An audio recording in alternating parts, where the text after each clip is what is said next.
Korisu-chan is too cute and too funny. Sorry, I'm actually crying because of how cute and funny she is. Fenolita sends a text to Utena and Kiwi, telling them to come to Noct Base. There they find a new little girl holding Fenolita. Fenolita introduces her as Korisu Marino. She's going to join Inormita. Utena is initially against the idea, but then immediately falls in love with her magical girl outfit.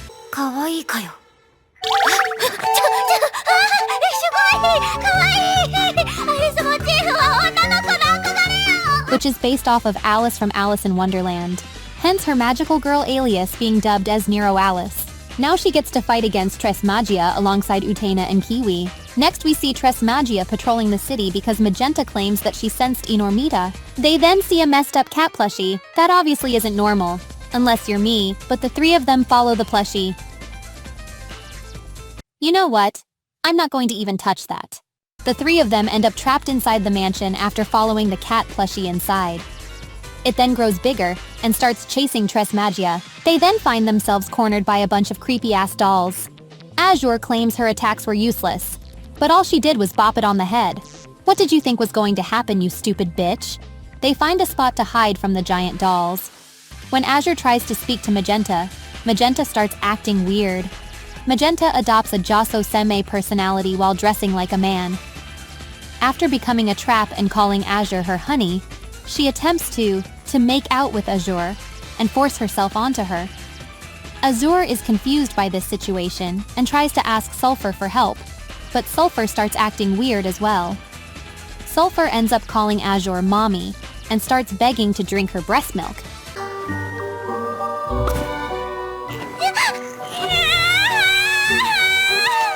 The horny was just turned up to 11.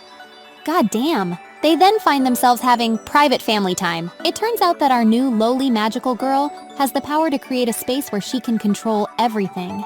Anyone who wanders into her dollhouse can be easily controlled.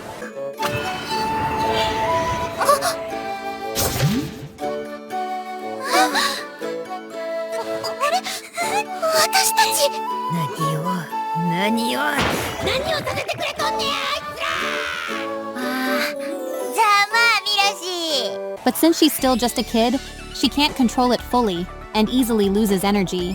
Later on, Korisu invites Utena and Kiwi to her apartment. We learn a lot about Korisu during this moment. She loves to play with dolls, but she always seemed to break them. Korisu's mom is almost always at work, and it would seem like she doesn't have many, if any, friends whatsoever. How sad. One of Korisu's most treasured dolls is one that was given to by her mother. However, it gets ripped. Utena offers to fix it when she gets home. Utena works on it all night and neglects sleeping. She then gets sick after overworking herself and sneezes. She brings it back later on but is wearing a mask, so Korisu doesn't catch her COVID-19. Utena seems to be extremely out of sorts while she's sick. Korisu notices this and decides to treat Utena by placing her in her dollhouse. We finally hear her speak as she transforms into her magical girl form. There we find an aged-up version of Korisu, with a very sexy figure and a doctor's outfit begin to treat Utena. Utena falls under the dollhouse's illusion and believes that she really is a doctor. Korisu then gestures to Utena to say, to take her temperature. I'm sure we all see where this is going.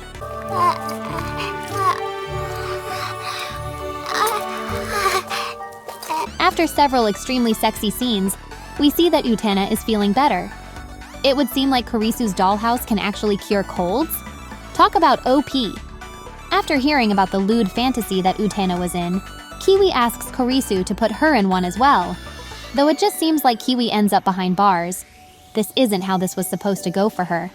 The episode was great in all honesty, but it was missing one crucial thing. We didn't get to see any fan service with Korisu in her normal form. Instead, she had a totally different form when she was treating Utena. I wish we could have seen more of her. Oh well, I guess her transformation scene shows some of her naughty bits, which was nice, but I need more. A lot more. Also as cute as her Alice outfit is. I would have appreciated something a bit more lewd to fit with the ecchi genre a bit more.